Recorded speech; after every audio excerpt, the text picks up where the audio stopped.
Hi BookTube, I'm here to kind of review my Wrapped Books project. It's been a year and a half since I started this, and I thought it was time to kind of look back and see what I've learned from it. So why did I do this in the first place? I found that when it was time to choose something new to read, I would become overwhelmed with the amount of books I had to choose from.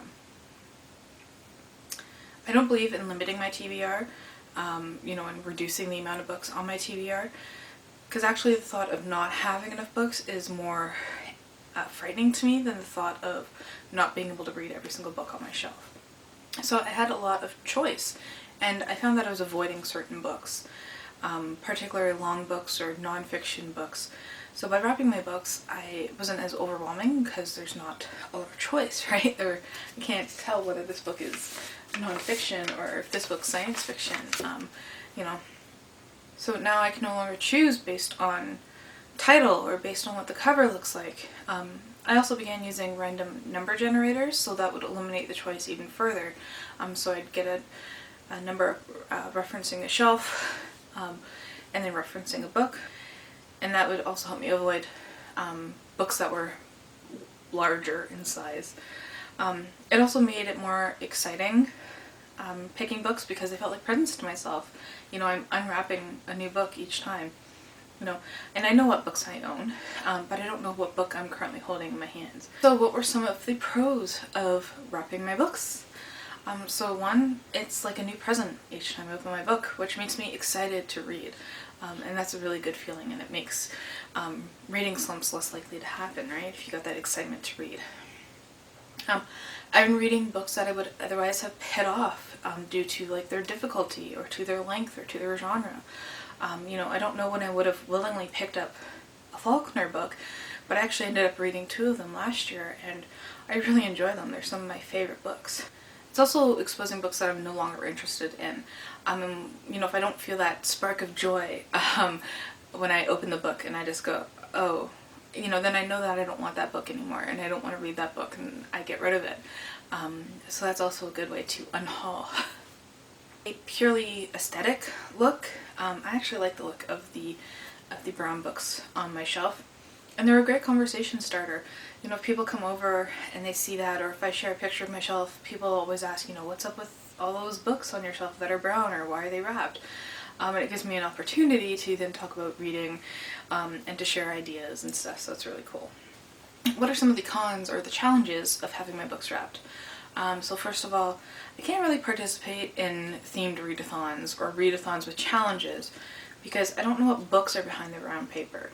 For example, I can't participate in science fiction readathons because the book I pick off the shelf might be horror, it might be general fiction, it might be non-fiction, I don't know. Or if one of the reading challenges is to read a book with purple on the cover, unless I have really good luck that day, the book I'm picking might have a brown cover or a blue cover or a gray cover, So there's a bit of disconnect with the reading community there because I can't engage as much in readathons. Another downside is that when I first started doing this, I very sillily wrapped all of my unread books, and that included sequels, especially sequels to series that I'd already started. Now that wouldn't be a problem if I had a smaller amount of books on my shelf, it maybe take me a year or 2 to get to that book, which is average for some of the series.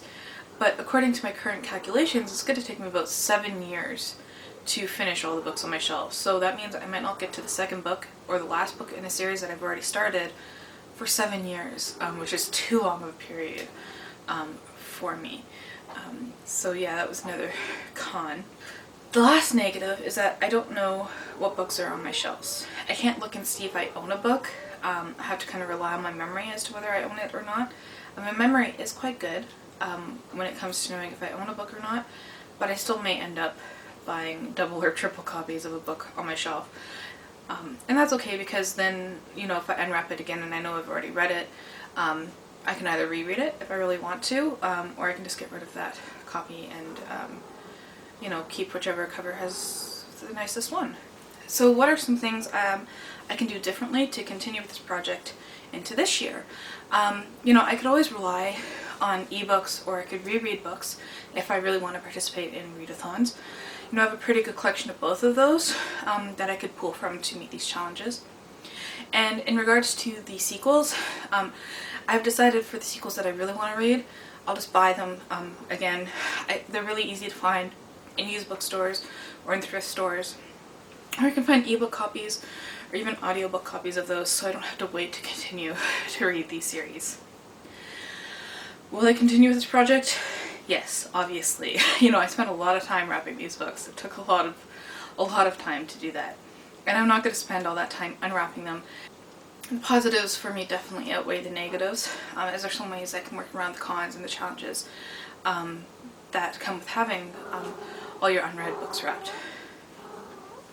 So my questions for you are, what do you think of my wrap books project? Have you or would you ever wrap all your unread books, do something like this? Let me know in the comments down below, and thank you for watching.